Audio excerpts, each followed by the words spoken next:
Hi, it's Alexis. In this video, I'm going to explain you how you can get your ex to come back to you. It's basically very simple. Unless you understand exactly what they think, you won't have any chances to be back with them, basically. So in this video, we're going to really look at what they think, their mindset, all the psychology going on after a breakup. You'll see things that you might recognize, but unless it's very critical here, and really mark my words, unless you really understand what they think, there's no way you can get them back with you. Before I start, just to remind you that there's a quiz actually to really understand if you have any chance to get back with your ex. It's completely free. You just click on the link in the description, and also I left the link in the first comment of the video. It's basically a personalized assessment telling you if you have any chances to get back with your ex. You get the result immediately. It's totally free. Also, another thing I'd like to ask you, if you have any questions or anything you want to add, please feel free to comment. I'll be more than happy to answer any of your questions in the comment section. So, maintaining the contact is like being together while you don't want to. So what I mean by that is, after a breakup, your ex wants to have some time, some space, and by sort of calling them, being them on their back, you don't leave them the opportunity to really be single, right? So, and the temptation is really to, by instincts, we want to force things.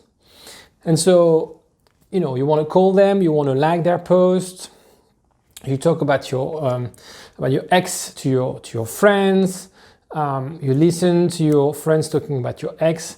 So in other words, it's like being a relationship, but you're not together.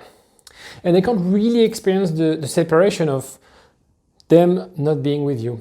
And so they feel sort of trapped. And I use this image of they are prisoners. And as you know, prisoners, the only thing they want is to escape. So if you keep them very close to you, if you're on their back constantly, the only thing you're going to get out of this situation is that them wanting to escape and to really, really move away from you.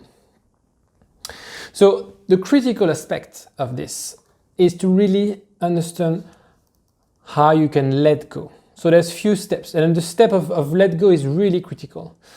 So agree to let go and come back better, because that's the whole point. You're not letting go just to let go and close the door and never open it. You let go just to leave some space for you and for your ex to really construct something different. And it's very difficult because we have social media, we have friends, we have works, we have tons of things that remind us of our ex, that always drive us back to our ex. And one of the first thing people do when after a breakup is they ask for friends and family for advice. So I don't have anything against friends or family. Of course, they're here to support you. But I just want you to be aware and mindful of these few things that you can come across with friends and family. The first thing is what we call the flying monkey. So the flying monkey is basically a psychological theory.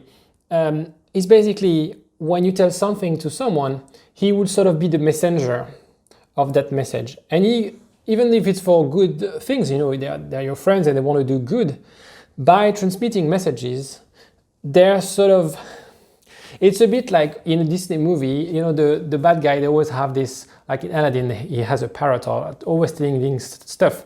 So the flying monkey is sort of getting messages from all different sources and sort of share everything with you or with their friends. And so by doing that, they're really, really affecting the radio silence you're trying to put in place. Because that's all about radio silence. Let go, in other words, is how you can cut any communication with your ex and put in place a radio silence. The other but the thing that I see amongst my clients is that their friends, they always overestimated the ability to help you. You might have friends who've been in relationship for years, and they maybe they never suffered any breakups, or maybe you have friends who had 3, 4, 5, 10 relationships. But it's totally different in terms of experience compared to a psychologist, a therapist, a coach who just basically do that for a living. So they think they have the tool, they think they know what to do, but in reality, they don't really know because it's very specific, right? The other thing I can see a lot is that they sort of, and it's not, they don't do it on purpose, but they might project you low energy. They can sometimes transfer their own experience. So you could have friends who would say, why are you trying to get back with your ex? After I break up with my ex, I don't want to go back with them. And so they don't really understand your situation. They could sort of also contact your ex and say things that you not necessarily want them to see.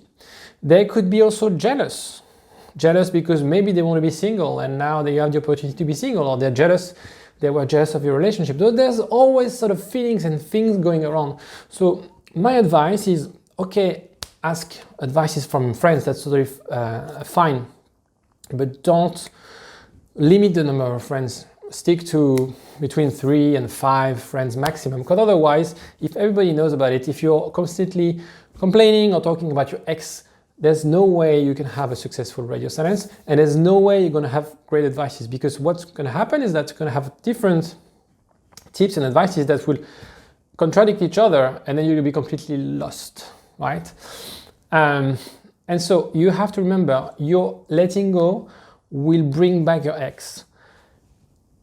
First, it's going to be a relief for them, because they'll be like, he or she's done on my back. And then what's going to happen is they're going to stress, because they're going to see that they might be losing you. And that's where magic happens. So how long does it last? There's obviously no math about it. Could be months, could be, honestly, between weeks and months, depending on the length of your relationship. Don't think too much about how long it should last. You have to understand that there are few steps or milestones or things they have to go through in order for you to stop the radio silence. They have to understand the frustration. They have to be bored. They have to also realize all the good things in your relationship. So the brain works in a way that we filter out the bad memories and we keep the good memories. So, and we can only do that when we are not with that person, when the memories are distant. So if you're on their back, there's no way they can sort of reflect on the great things that you've done together. So this is very important. They're also waiting for you to come back. And then they are surprised because you're not there. So they are sort of hoping that you're on the hook. And then when they realize that there's no response, then they freak out. And then you have them on the hook. And so it's basically what we call, and there's a lot of literature on the law of attraction. So being close to them reminds them that there's a very low level of attraction. So after a breakup, the attractions between you guys would really, really go down. If you're constantly on their back, there's no way you're going to be attractive. Remember, you are attractive if you're hard to get, if you're mysterious. So stop digging your hole, because the more you're trying, the more you're doing things and contacting your ex, the more deeper you're digging the hole.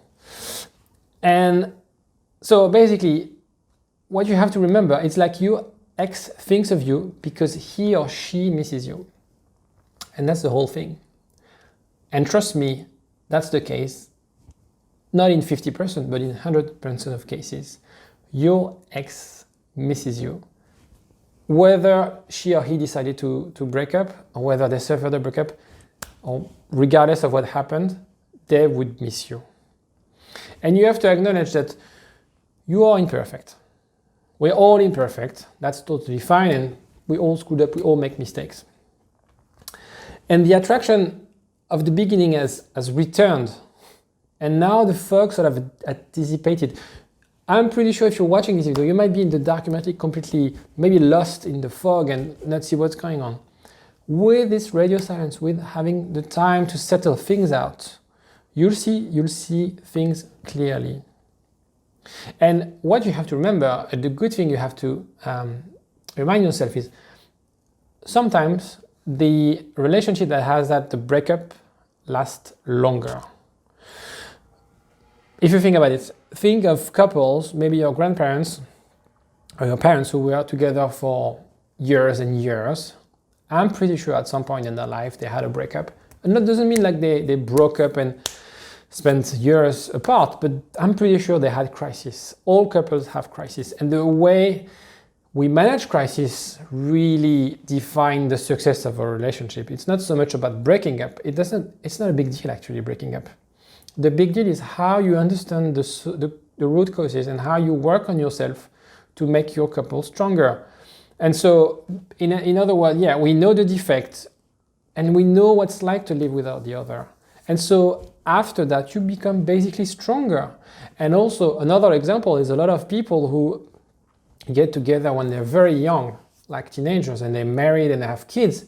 It's very, very hard for them because they haven't really explored anything else. So it's a lot of these couples, and I know some of them personally, it's difficult when they reach 30, 35, they really want to do something else, they want to discover something else. It doesn't mean that their couple is over, but it's just like how you can reassess whether your couple is strong enough for the long time. Because basically what you have to remember is I'm not just here to fix couples. It's really for me, and that's my drive, that's my purpose, is to really help people have successful, long-lasting relationship. My goal is to have people writing to me saying like, I have grandchildren. So please, this is the beauty of things. I believe that we can really have a long relationship. It's all about how you nurture the relationship. And so it's not a secret recipe. The only motivation of an ex who returns is that they miss you. And so obviously you're at this stage, your ex will test you. And it's not going to be an easy road. It's not going to be like in a Disney movie where they come back to you and they say, oh, sorry, I made the biggest mistake of my life. I screwed up. Let's go back together. It never happens. Or it's a very, very small proportion of cases. What they're going to test is they're going to test whether you're still interested, whether you're different. So maybe they decided to break up because they felt you were, I'm going to give you, random examples. They felt you were lazy, and so because you didn't have a job, so they are testing if you have a job, if you have stable career, or these kind of things. There's also the mystery, and this is really important because that's the stronger vector of attraction, is mystery. If they know everything, if everything is transparent, then they won't be attracted. Mystery, teasing in a movie. There's you know a little bit about the movie, but you don't know the whole movie, right? So it's very important for you to nurture this mystery. So what they'll usually say or do is they send you a text and say, "How are you?" Because what they do is they're also a bit scared of being rejected. So there's the fear of rejection. They're also testing yourself. So they're testing what you're gonna answer. They are testing themselves whether they still have it with you. They're also trying to test the future relationship. They want to really test this, and they want to see if they are not making the biggest mistake in their life by just breaking up with you. And so my advice for you is to really, in that process, move forward, follow the flow, but always be very cautious, always have some doubts. Don't try to rush things because they could have hurt you. They could sort of block you from your social media or these kind of things. And you want proof to that when you'll be together, it's going to be successful, because it's not so much about yourself, it's also about their self. So you have to take the power here. You're also the one deciding. You're not only accepting things, you have to stand for what you for your values and things you really accept and things you don't accept. So it's the opportunity actually to draw the limits with your ex.